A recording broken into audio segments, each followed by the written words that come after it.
versículo 11. Voy a tratar de abarcar lo más que pueda del 11 al 26. Santo.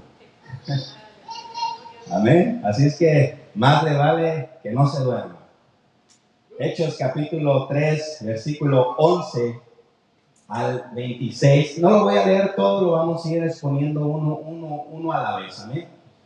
Después del gran acontecimiento que ocurrió en el pórtico de Salomón, como nuestro hermano Ricardo la semana pasada lo compartía, Pedro aprovecha aquí una oportunidad muy importante para aclararle a todo el pueblo que había visto andar y alabar a Dios a un hombre que estaba postrado en la puerta llamada la Hermosa toda su vida. Toda su vida este hombre estaba a la puerta del templo. Toda su vida este hombre había visto pasar, había visto salir a las personas que iban a ofrecer sacrificio al templo, pero no podía entrar. Y es que tenía un impedimento físico que algunos creen que estaba con sus tobillos lisiados y no podía valerse por sí mismo. Pero había un impedimento físico mayor, que el impedimento físico que él tenía, y era un impedimento espiritual. Amén. Ese impedimento no lo tenía él, sino se lo ponían los religiosos, se lo ponía la ley, porque una persona lisiada era mal vista, una persona con una deformación física no podía entrar al templo, pero Dios que es bueno y que es rico en misericordia, no mira tus imperfecciones, sino mira lo que puede hacer contigo. Y ese día, este hombre que estaba pidiendo limosna en la entrada del templo, no solamente recibió unas cuantas monedas, sino que recibió su sanidad. Y entonces este hombre había visto andar, había alabado a Dios, este hombre que había sido lisiado desde pequeño. Y él reconoció que fue Dios mismo que había glorificado a su hijo, a quien ellos mismos habían entregado. Las personas que estaban ahí habían entregado a Cristo, pero este hombre estaba haciendo algo fuera de lo común para la fe judía en ese tiempo. Era algo que estaba fuera de orden, que entrara saltando y alabando a Dios de la mano del apóstol Pedro y Juan. Así es que imagínense, hermanos, que un hombre que está aquí a las puertas es sanado y entra dando saltos y brincos, glorificando a Dios, y agarra de la mano a Carlos, agarra de la mano a hermano Ricardo y se los lleva y le dice: vente, vamos a alabar a Dios. Es algo raro de ver, es algo extraño, pero más o menos para ponerlo en contexto es lo que estaba pasando.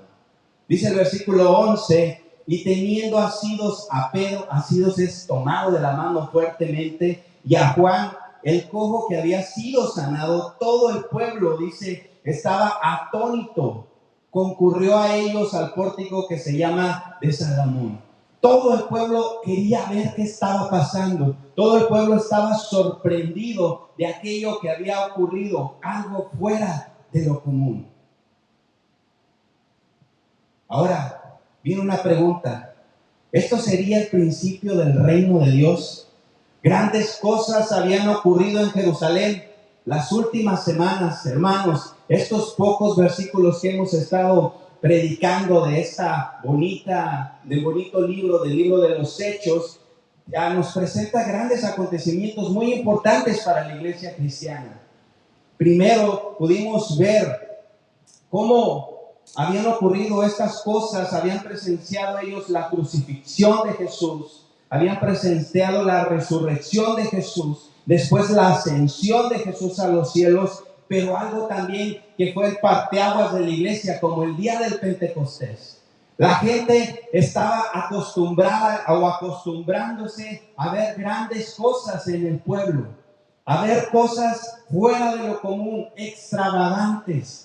Y esta era una de ellas, la curación de un cojo, el primer milagro registrado en el libro de los Hechos por los apóstoles. Así es que se amontonó la gente para ver qué estaba pasando. Pero déjame decirte, hermano, que aunque pasen milagros, aunque ocurran diferentes actos portentosos de la gloria de Dios, esto no es una definición de que las personas van a venir a Cristo, sino lo que realmente nos demuestra que las personas están viniendo a Cristo es cuando te arrepientes, cuando cambias de vida. Arrepentimiento no es cuando lloras, arrepentimiento es cuando cambias, cuando cambiamos nuestra manera de pensar.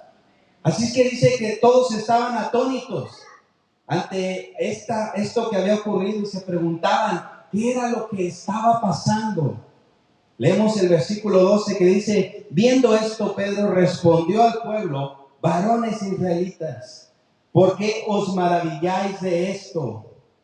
¿O por qué ponéis los ojos en nosotros, como si por nuestro poder o piedad hubiésemos hecho esto?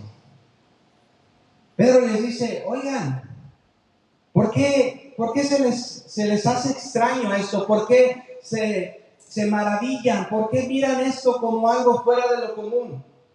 ¿Y por qué piensan que somos nosotros los que hemos hecho esta sanidad en este hombre?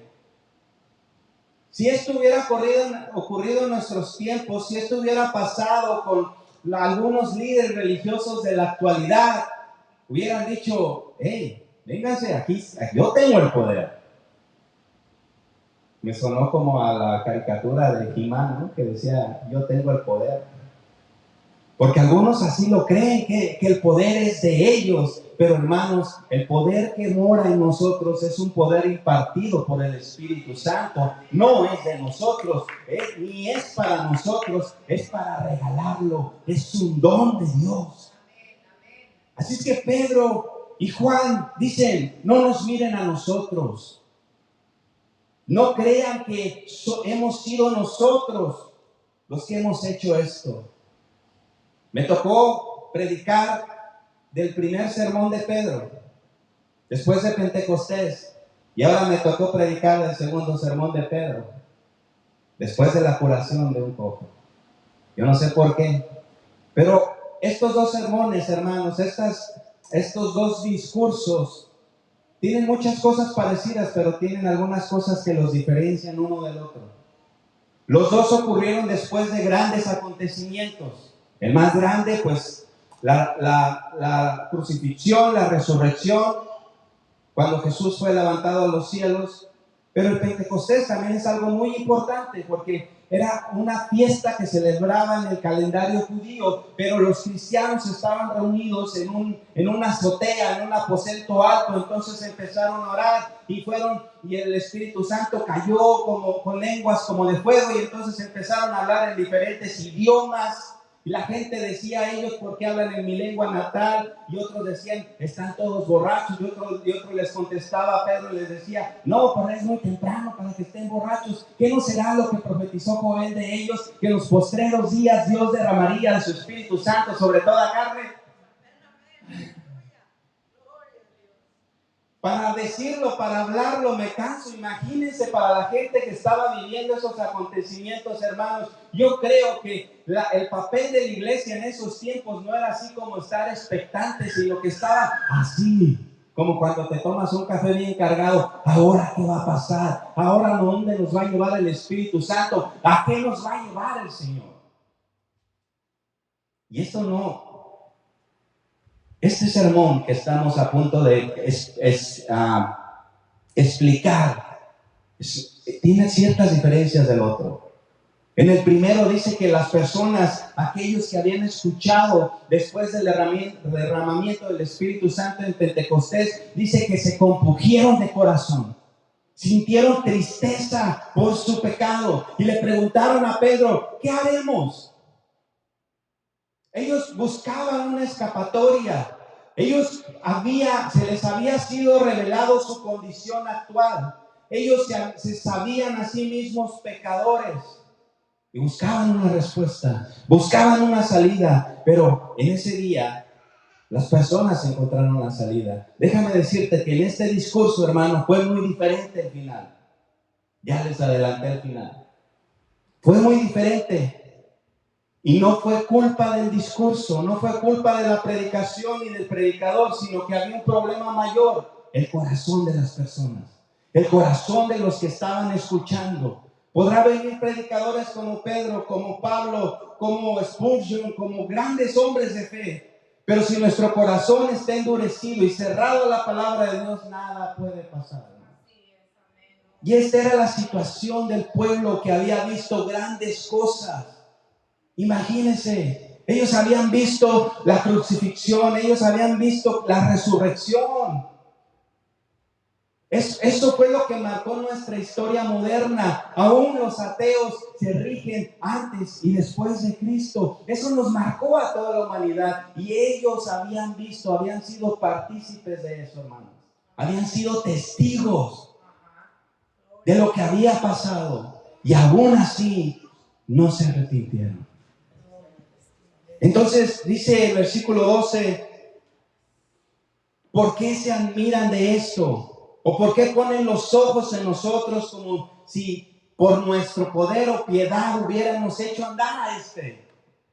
O sea, Pedro les está diciendo, no es mi poder, no es mi santidad que ha hecho andar a este, sino es el Espíritu de Dios. Pedro tuvo entonces mucho cuidado en aclararles que este milagro no se había realizado por medio de su propio poder. Pedro le dio la gloria a Dios. El apóstol le dio la gloria de Dios. Ahora los apóstoles no le dan la gloria a Dios. Se las dan ellos mismos. Dice Zacarías capítulo 12, versículo 10, pero sobre la casa de David y los habitantes de Jerusalén derramaré un espíritu de gracia y de oración. Mirarán hacia mí a quien traspasaron y llorarán como se llora por el hijo unigénito y se afligirán por él como quien se aflige por el primogénito. Hermanos, esta profecía no se cumplió en los tiempos de Pedro y Juan. Esta profecía está por cumplirse o se está cumpliendo. Esta profecía podría haber sido cumplida si las personas que se agolparon para ver el gran milagro se hubiesen vuelto al Señor después del discurso de Pedro. No fue cumplida porque la nación de Israel no aceptó al Señor Jesucristo como su Señor. En aquel entonces no se arrepintieron, no dieron una media vuelta, no se volvieron a Dios. Cuando el Señor les había prometido que de la casa de David y de los habitantes de Jerusalén, Él iba a derramar un espíritu de gracia y de oración. Y lo que Pedro estaba haciendo era decirles que se volvieran al Señor. Se supone que en el templo se predicaba la palabra de Dios y ahí estaban los que ya estaban con Dios, ¿no? Pero Pedro de alguna manera les estaba diciendo, todos esos rituales, todos esos sacrificios, lejos de acercarlos a Dios, los han apartado de Dios. Es el ejemplo de la vida del cojo, hermanos, era un ejemplo del estado espiritual de toda la nación de Israel. Estaban cerca de Dios, pero no estaban con Dios. Estaban impedidos físicamente, espiritualmente hablando, no podían entrar a la presencia de Dios. Estaban lisiados. Pero por su arrogancia, por su necio corazón, no recibieron el mensaje de Pedro. Todo lo contrario al hombre que estaba pidiendo dinero en la puerta. Él estaba solamente queriendo recibir unas cuantas monedas, pero se llevó algo mayor que eso. ¿Sabes, hermanos, que? A ver si encuentro el versículo. Si no, pues me van a perdonar. ¿Sí me perdonan? Juan 10. No lo encontré. Bueno, había una ocasión, un versículo citado en los evangelios, en San Juan, donde dice que Jesús pasaba por ese lugar también. Dice que pasaba por el pórtico de Salomón. Si nosotros nos ponemos a pensar, hermanos, que Jesús pasaba por el pórtico de Salomón, parece que es San Juan 10, por ahí está. quiere decir que él ya se había encontrado con el cojo ahí. Y a mí se me surgió una pregunta. Si él había visto el cojo ahí, en dirección al templo, cuando él iba rumbo al templo a orar, ¿por qué no lo sanó? ¿Por qué Jesús no lo sanó? Hermano, el Señor no tiene prisa. El Señor primero, antes de solucionar nuestro problema. ¿10 qué? Juan 10, 10:23, andaba buscando en el 25, andaba cerquita. Juan 10:23 dice, voy a leer desde el 22. Celebrase en Jerusalén la fiesta de la dedicación, era invierno, y Jesús andaba en el templo por el pórtico de Salomón, en el mismo lugar, hermano. Jesús también de alguna manera quería que, como Él tiene conocimiento del pasado y del presente y del futuro, Él quería glorificarse por medio de la vida de los apóstoles. Quería mostrarle a la iglesia de que el mismo Espíritu que moraba en Él moraba también en ellos. No de que eran dioses, sino de que ellos habían sido facultados con el mismo poder y la misma autoridad para hacer señales, prodigios y maravillas en su nombre. En su nombre. Entonces, de alguna manera, ignora, entre comillas, la necesidad de este hombre para que después toda una multitud se reuniera para ver y para escuchar un mensaje que iba a transformar las vidas de aquellos que lo recibieran. Tristemente, no todos lo recibieron. Yo no sé, empecé a predicar desde mis 16. Yo creo que ya llevo varias.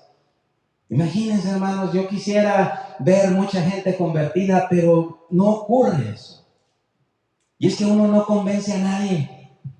Hay veces que no nos convencemos de a nosotros mismos. El único que se encarga de hacer eso es el Espíritu Santo, hermanos. Así es que era necesario que el Espíritu obrara por la vida, por medio de la vida de los apóstoles, para que se hiciera este gran hecho. Así es que vamos al versículo 13 de Hechos 3, del 13 al 15, dice, el Dios de Abraham, de Isaac y de Jacob, el Dios de nuestros padres ha glorificado a su Hijo Jesús, a quien vosotros entregasteis y negasteis delante de Pilato, cuando éste había resuelto ponerle en libertad. Esto lo leemos bien tranquilos y bien fácil, hermano. Lo que estaba haciendo Pedro aquí era algo grave para los religiosos, porque él estaba diciendo Jesús es el Hijo de Dios dentro de la sinagoga, dentro del templo, no de la sinagoga, del templo, perdón. Pero ahí estaban todos los religiosos, los celosos de la fe judaica. Les estaba diciendo Jesús es el Hijo de Dios y ustedes lo mataron, ustedes lo entregaron. ¿Qué clase de hombre es este Pedro? Que si nosotros vemos el pasado de Pedro, un hombre que dudaba, un hombre que era alebrestado, un hombre que llevaba una espada de una reunión de oración, ahora estaba diciéndole a los grandes hombres de fe en ese tiempo, a los religiosos, ustedes llevaron a Cristo a la cruz. Esto solamente lo puede hacer la obra del Espíritu Santo, hermano. Y déjame decirte que si Dios pudo con Pedro, Dios puede contigo, conmigo y con cualquier otro. Si la gente te dice, tú ya no tienes solución, sí tienes solución, porque Cristo es especialista en las obras perdidas. Nosotros estábamos perdidos en nuestros delitos y nuestros pecados, pero Cristo mira lo que nosotros no vemos en nosotros, nos rescata, nos saca del lodo cenagoso y nos pone en lugares que no nos merecemos. Por eso es gracia. Por eso dijo que iba a poner un espíritu de gracia y de oración sobre nosotros. Va de la mano, va junto, gracia, amor que no mereces, pero oración. Ellos iban al templo a orar, hermanos. Ellos iban al templo a orar, se encontraron con este hombre que a lo mejor intervino en su jornada que ellos tenían, en lo que habían planeado.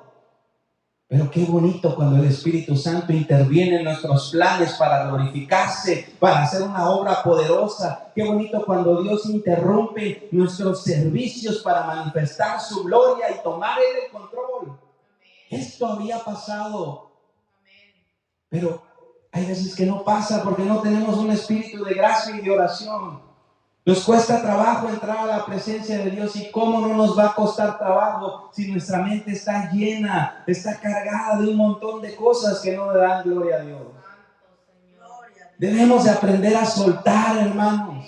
Debemos de aprender a no solamente ofrecer una religión ritualística. Hay veces que empezamos a orar y casi le predicamos a Dios, dice tu palabra, y hasta cambiamos nuestra voz y decimos, tú eres. No, a Dios le agrada una oración sincera, una oración de corazón. Así como le hablabas a tu papá o a tu mamá con esa confianza, acercarte a Dios y decirle, esta es mi situación, estoy batallando con esto, no puedo, papi, ayúdame. Y entonces empezaríamos a ver la gran diferencia. Pedro les dice, el Dios de Abraham, el Dios de Isaac y de Jacob, el Dios de nuestros padres, ha glorificado a su Hijo. Pero ustedes pidieron que se les diera a un homicida y le mataron. Mataron al autor de la vida, a quien Dios resucitó de los muertos, de lo cual nosotros somos testigos. La nación de Israel prefirió que les dieran en su lugar a un hombre que era un homicida, era un libertador. Ese hombre que estaba en la cruz eran una especie de revolucionarios. Ellos estaban en contra del gobierno romano. Ellos peleaban por la independencia de Israel de Roma. Y es por eso que se les tomaba como ladrones, como lo peor de lo peor. Entonces el pueblo de Israel de alguna manera prefirieron un libertador terrenal a un libertador espiritual. Cristo no solamente vino a arreglar nuestro problema que tenemos aquí y ahora, Cristo vino a arreglar el problema que tenemos directamente con Dios, porque todos hemos pecado. Todos le hemos faltado al respeto a Dios, y Cristo era el medio por el cual nos íbamos a reconciliar con Él. Hay que destacar que Pedro nunca predicó un sermón sin hacer mención de la resurrección de Jesús. Y esto mismo tenemos que hacer nosotros que predicamos la palabra de Dios, porque si Cristo no resucitó, en vano es nuestra fe, en vano nos reunimos, en vano pasamos calor, en vano hacemos un esfuerzo. Si Cristo no resucitó, pero Cristo resucitó, hermanos. Nosotros tenemos que estar vivos junto con Cristo. Amén, aleluya. Entonces Pedro continúa hablando en el versículo 16 y dice esto: y por la fe en su nombre, a este que vosotros veis y conocéis, le ha confirmado su nombre, y la fe que es por él ha dado a este hombre esta completa sanidad en presencia de todos vosotros. Pedro estaba diciendo, hermanos, ahora lo que ustedes no veis aquí, este hombre está saltando. Este es un ejemplo viviente de lo que iba a suceder en el reino de Dios. Iba a ser liberada la persona, no solamente del yugo romano, sino del pecado. Aquí la pregunta era si ustedes quieren que el Mesías regrese o no. Estas personas estaban teniendo su última oportunidad de escuchar el mensaje del Evangelio, hermano. Era la última, porque más adelante vamos a ver por qué era la última. Ya habían visto los grandes milagros, ya habían visto a Jesús caminar sobre la tierra, ya habían visto las parábolas, ya habían visto el mensaje de Jesús, ya habían empezado a escuchar cómo la iglesia empezaba a organizarse, a predicar la palabra, y el Señor iba ya añadiendo a todos aquellos que iban a ser salvos. Ya habían visto, habían sido testigos, pero no recibieron a Cristo. Dice el versículo 17: pero ahora, hermanos, sé que por ignorancia lo habéis hecho, como también vuestros gobernantes, pero Dios ha cumplido así lo que antes había anunciado por boca de todos sus profetas, que Cristo habría de padecer. Los hechos de ellos en el pasado requerían un cambio, hermanos. Ya lo he dicho, arrepentimiento no es cuando lloramos. Arrepentimiento es cuando cambiamos. Así es. Cuando le damos la vuelta. Y sí, ciertamente todos hemos cometido errores. Todos vivimos en casa de jabón. El que no cae, resbala. Pero el detalle aquí, hermanos, es que si vamos a permanecer postrados en la puerta, o vamos a entrar saltando gloria, dándole gloria a Dios. Este no era un mensaje nuevo para las personas que estaban ahí en el pórtico de Salomón. Ellos ya lo habían escuchado muchos años atrás, cientos de años atrás habían escuchado lo que dice Isaías capítulo 43, versículo 25. Lo leo yo, dice: yo soy quien borro tus rebeliones por amor de mí mismo y no me acordaré de tus pecados. ¿Cuántos quieren que esa palabra sea aplicada a nuestras vidas? Que Dios mismo te esté diciendo: yo soy quien borro tus rebeliones por amor de mí mismo y no me voy a acordar de tus pecados. ¿Sabes qué? Para recibir esto, hermanos, tienes que dar la vuelta. Tienes que cambiar tu manera de pensar. Mi papá siempre decía una frase que nunca se me olvidó. Cuando miraba a una persona que no hacía las cosas como es correcto, decía: ¿qué mentalidad tan pobre? Santo. Nosotros tenemos que pasar de una mentalidad pobre a una mentalidad de Cristo. Aleluya. Que nuestra mente se parezca a la de Cristo. Amén, amén. Que nuestra mente no reaccione a la primera, sino que antes de hacer las cosas nos preguntamos a nosotros mismos: ¿qué haría Jesús? ¿Cómo reaccionaría Jesús? Amén. Hace 2 meses un muchacho recién entrado al trabajo me dijo hasta de lo que me iba a morir. Unas palabras muy feas. ¿Y sabe qué? Y me enojé, porque soy humano, soy de carne un poquito quemadita. Sí siento todavía. Y quisiera decirle, pero me aguanté, ¿no? No le dije ninguna mala palabra, pero sí le dije que a mí no me estuviera faltando el respeto así. Hay veces que no necesito ni decirlo, con mi propia cara como que se calma. Hermanos, ¿cómo vamos a reaccionar ante las situaciones? Si nos cuesta trabajo perdonar lo perdonable, si Cristo perdonó lo imperdonable en nosotros, hermanos, ¿quién somos nosotros para no perdonar lo que es perdonable? Ay, pero que me dijo, ay, pero que me hizo, hermano. Cristo, tú le faltaste al respeto en un mucho mayor grado a Dios y aún así Él te perdonó. Estas personas, si hubieran aceptado a Jesús, Jesús había regresado a la tierra por segunda vez. ¿Sabías eso? La respuesta es que sí. Pedro dijo que habría regresado. Y entonces, ¿cuál había sido nuestra historia? ¿Dónde entraríamos nosotros, hermanos? ¿Te sorprende? ¿Lo habías pensado? Que porque por el rechazo de esas personas a Jesús, nosotros ahora tenemos entrada. Es como cuando se acaban las habitaciones del hotel, pero alguien cancela y te dice: oh, aquí hay uno. Así entramos, hermanos. Casi no lo hacíamos.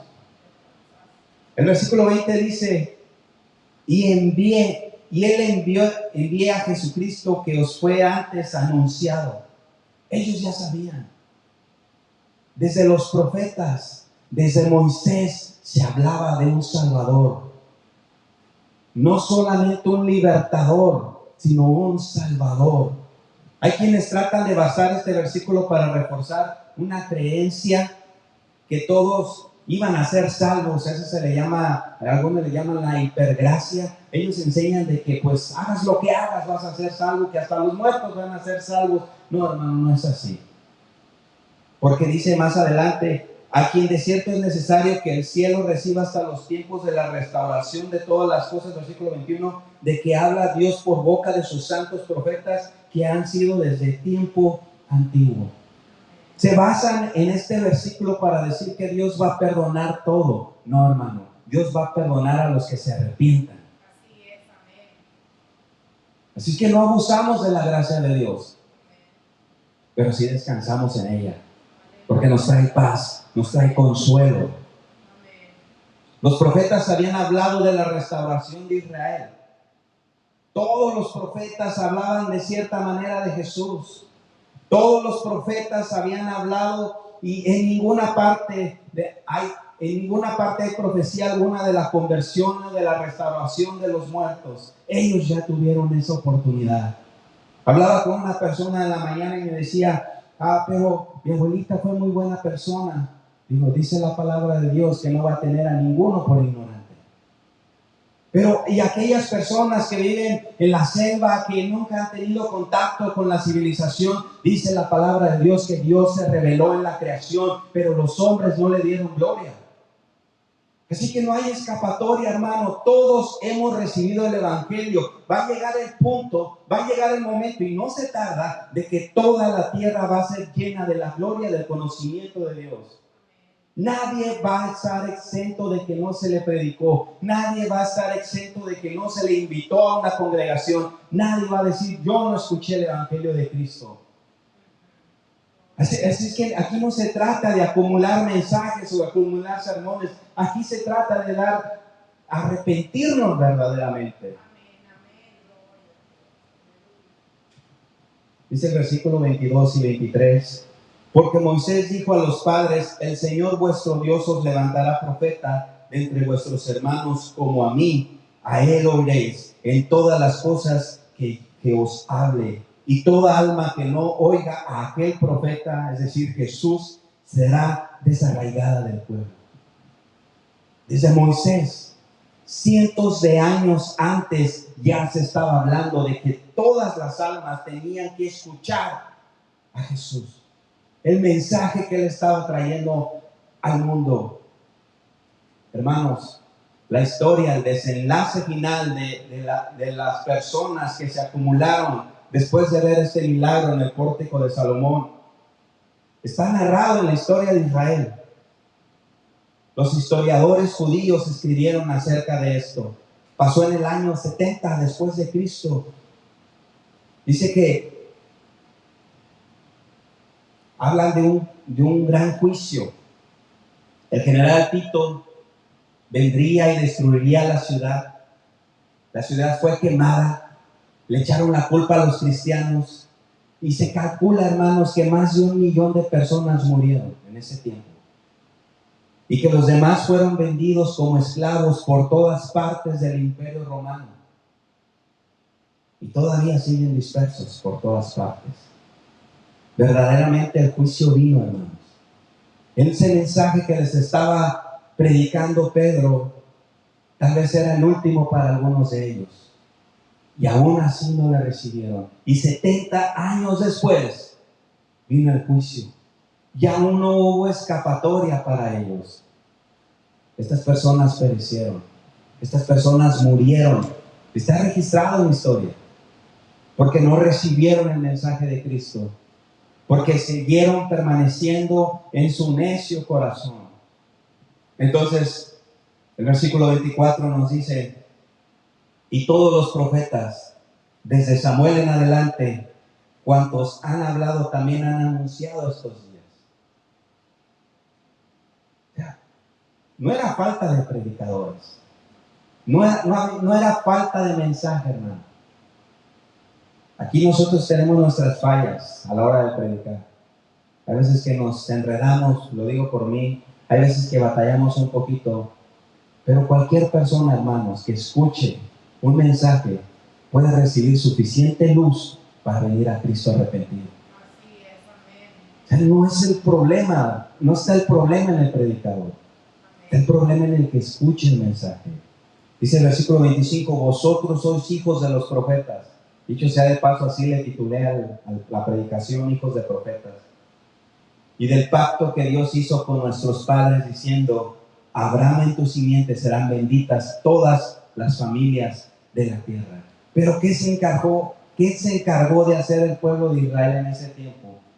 Ser una religión exclusivista, de que solamente ellos podían entrar a ofrecer sacrificio.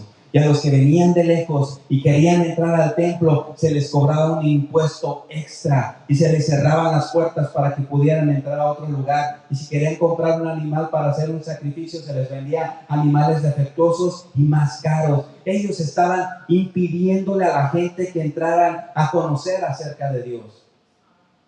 Y el versículo 26 dice: a vosotros primeramente Dios, habiendo levantado a su Hijo, lo envió para que os bendijese, a fin de que cada uno se convierta de su maldad.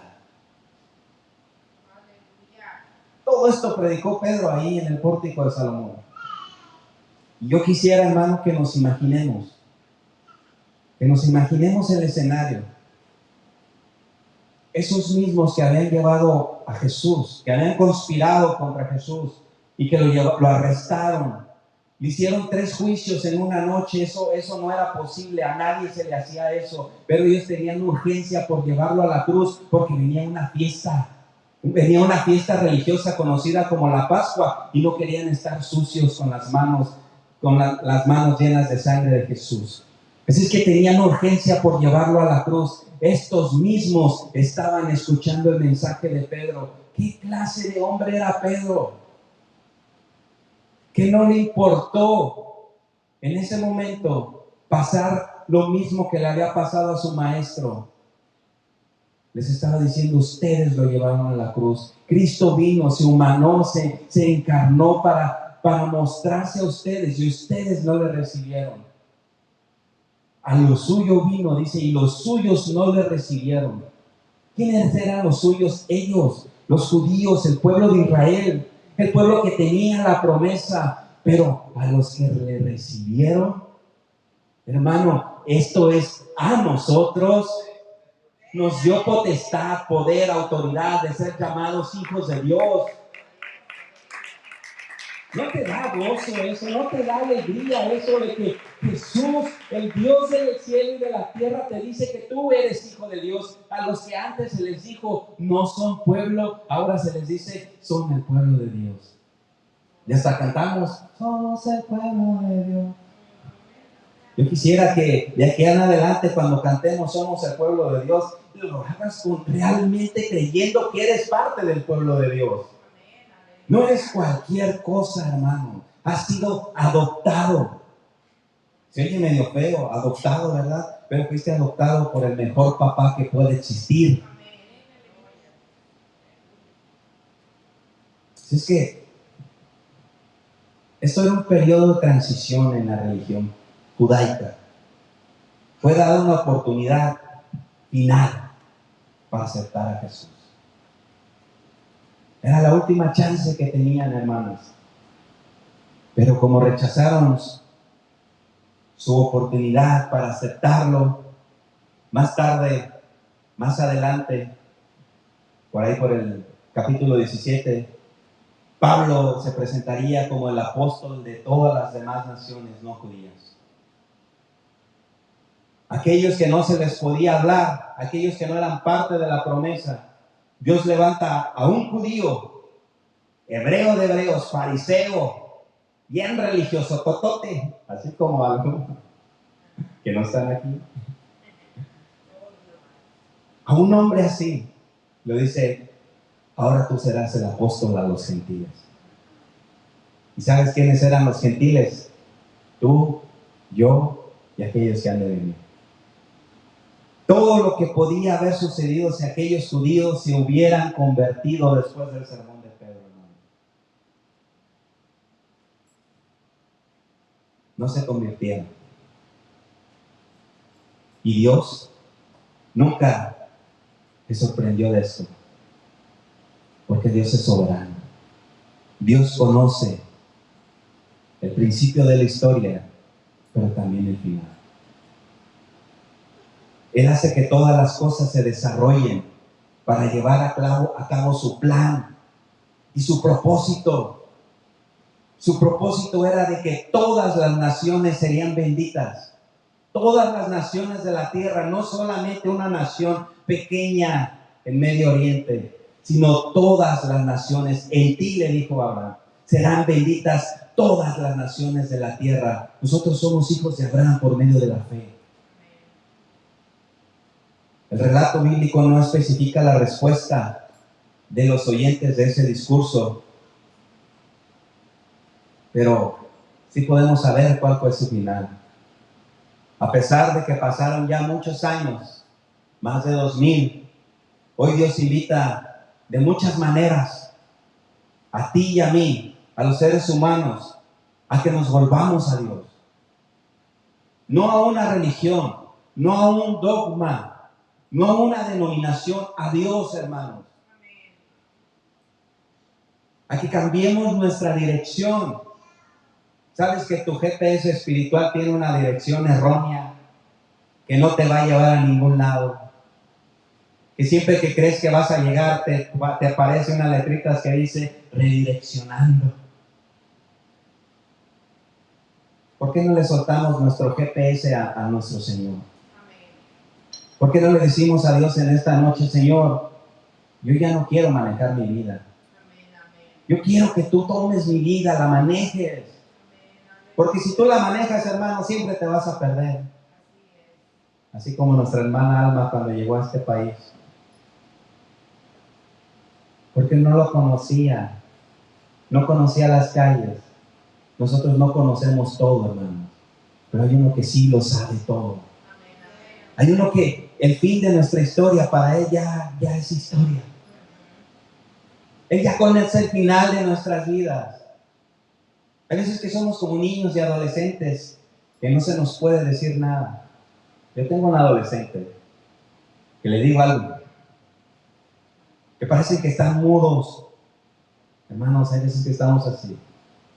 Dios quiere acercarse con nosotros y nosotros no podemos hablar. No queremos hablar. Hay veces que estamos enojados con Dios porque no entendemos la situación en la que estamos pasando, pero Dios es rico en sabiduría y en misericordia. Él sabe por qué hace las cosas.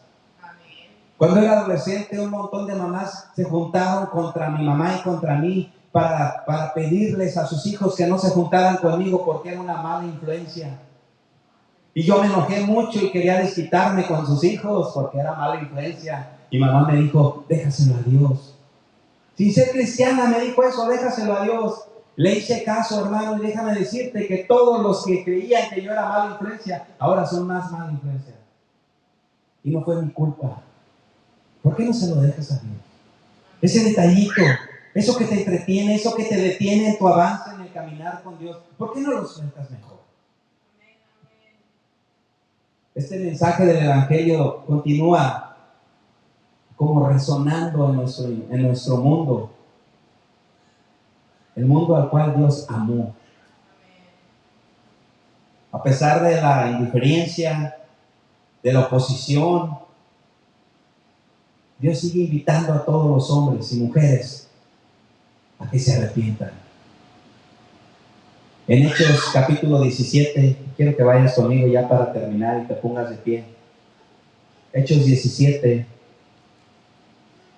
del 30 al 34.